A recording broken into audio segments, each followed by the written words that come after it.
That just sourdough starter? 100% hydration, straight from the fridge. When did you last feed it? 2 days ago. 25 on the nose. Just that itty bitty bit. 140 grams of bread flour and 70 grams of water. We got to make a levain. Levain. Or a pre-ferment. I like levain. Looks pretty dry. You got to give this an hour and then come back to it. Still looks too dry. Take a minute to knead it, developing the gluten. It looks better now.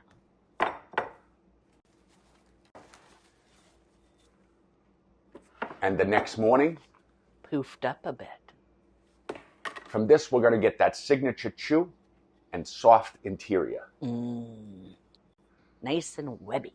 Webrific. Weborama. Is that just water?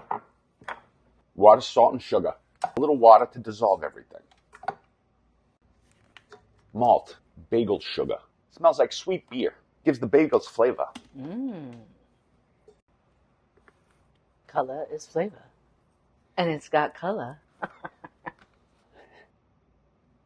Diastatic malt powder. Think of it like a sourdough booster. The diastatic's got the enzyme booster. Undiastatic does not. You like to call it a slurry. Slurry. Is that East Coast thing? That's our favorite bread flour. The only bread flour. Gonna make a few bagels. Levain. Now you add the levain. It's just a fun word to say. Levain. Turn on the mixer and drizzle in the rest of the water. This batch makes 16 120-gram bagels.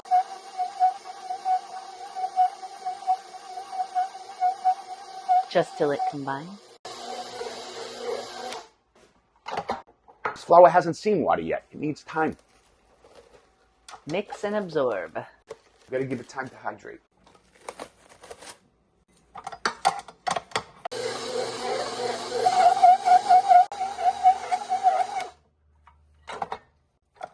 So much smoother. In just 5 minutes. It's like Play-Doh. This dough is so soft and supple.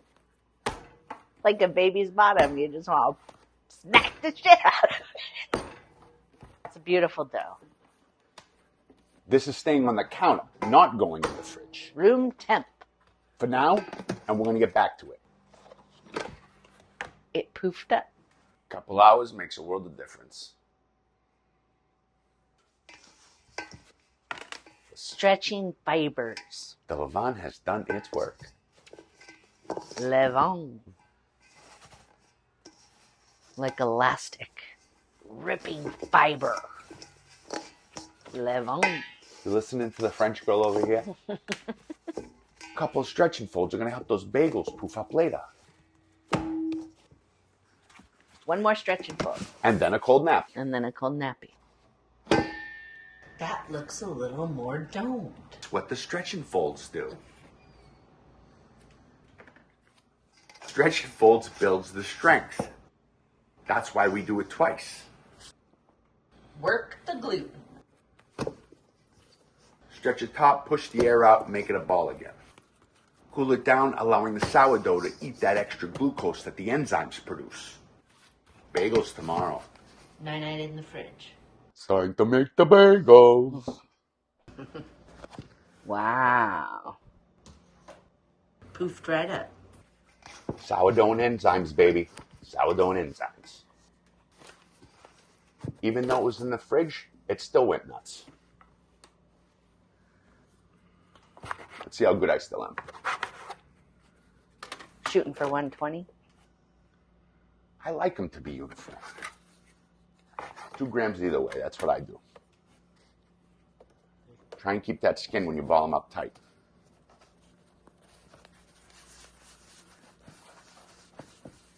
Little bagel balls. Oh, little air pockets poking up. That's the sourdough. Keep them covered. Keep the moisture in, but let them rest. Now there's 2 ways to form them. The first way is to make a log the old-fashioned way, which clearly my hands are too big for. After a few, you'll get good, but forget it. Why bother? So let's see your method. I just break them in the middle. Poke a hole and stretch it out. Hula hooping with my fingers. Poke and stretch.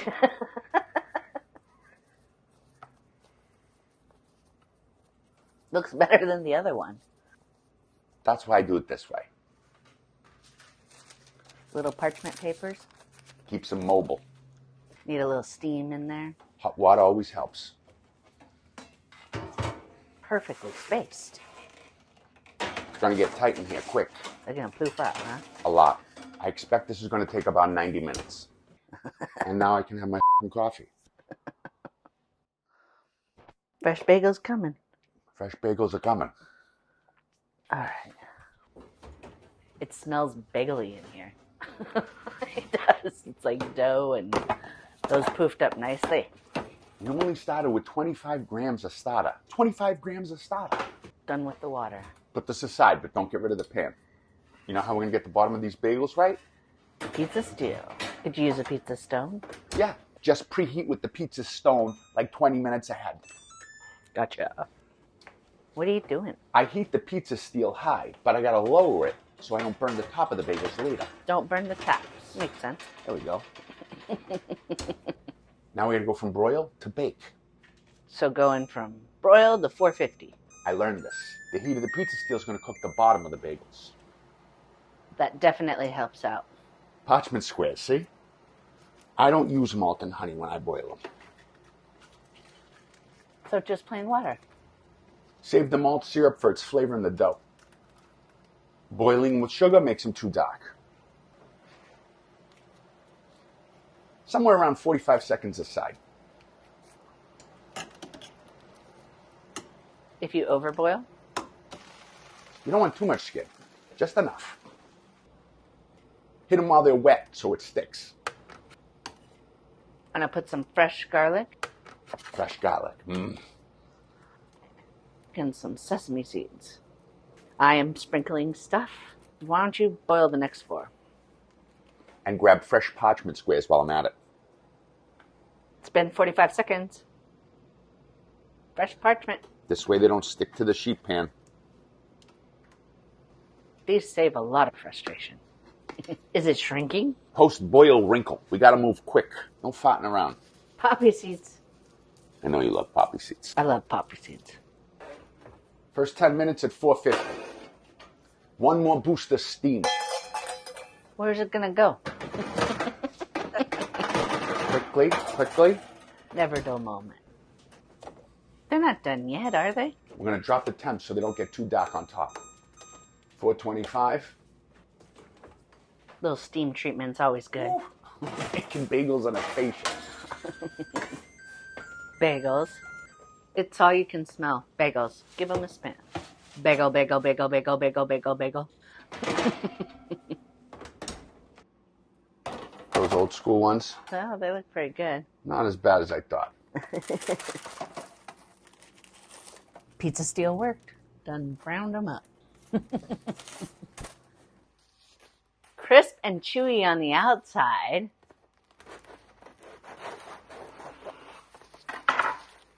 And soft and fluffy on the inside. Here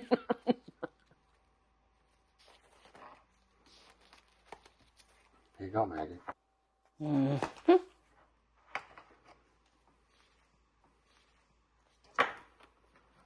They're just perfect. They get better and better every time you make them. This is my favorite New York breakfast. You're done. Shut them off, please. Let me eat.